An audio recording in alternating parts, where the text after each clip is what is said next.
5ই জানুয়ারি happy valley park বৃহত্তর ওই বঙ্গবাসীকে উপহার দিচ্ছে ইন্ডিয়া গেট, যেটা নিউ দিল্লিতে স্থাপিত এক অমর শহীদ স্মৃতির তর্পণ রূপে সমস্ত সেনানীদের প্রতি স্যালুট জানিয়ে বৃহত্তর ওই হ্যাপি ভ্যালি পার্কে আজকে তার শুভ দ্বারোদ্ঘাটন।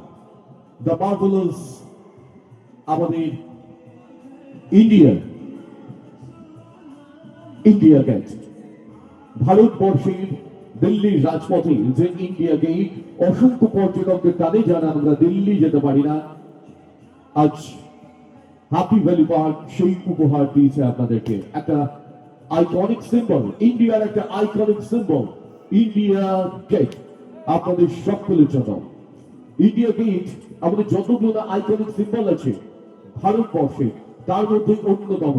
কারণ প্রথম বিশ্বযুদ্ধে মারা যাওয়া সৈনিকদের 1921 থেকে 1931-এ যত বীর শহীদ হয়েছিল আমাদের ওয়ার্ল্ড ওয়ার ওয়ানে এবং ভারত আফগান যুদ্ধে, আফগান ওয়ারে, ইন্দো আফগান ওয়ারে, তৃতীয় ইন্দো আফগান ওয়ারে, সেই সমস্ত শহীদদের প্রতি একটা স্মৃতি তর্পণ হচ্ছে আমাদের আইকনিক সিম্বল ইন্ডিয়া গেট।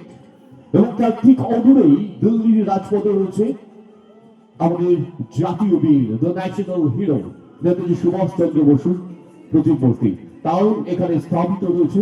এবং রয়েছে ভারতবর্ষে আমাদের উন্নয়নের এক দুর্দান্ত ম্যাপ। এই সমস্ত কিছু নেই আমি রয়েছে একটা প্রসেনজিৎ প্রিয়ার পক্ষ থেকে। আজকে প্রসেনজিৎ রাহা আজকে বাপিদার আমন্ত্রণে হ্যাপি ভ্যালি পার্কে এই মনোরম পরিবেশে আরেকটি নতুন সংযোগ 2026-এ আপনাদের তুলে দিলাম হ্যাপি ভ্যালি পার্ক। আর কিছুক্ষণের মধ্যেই শুভ দ্বারোদ্ঘাটন।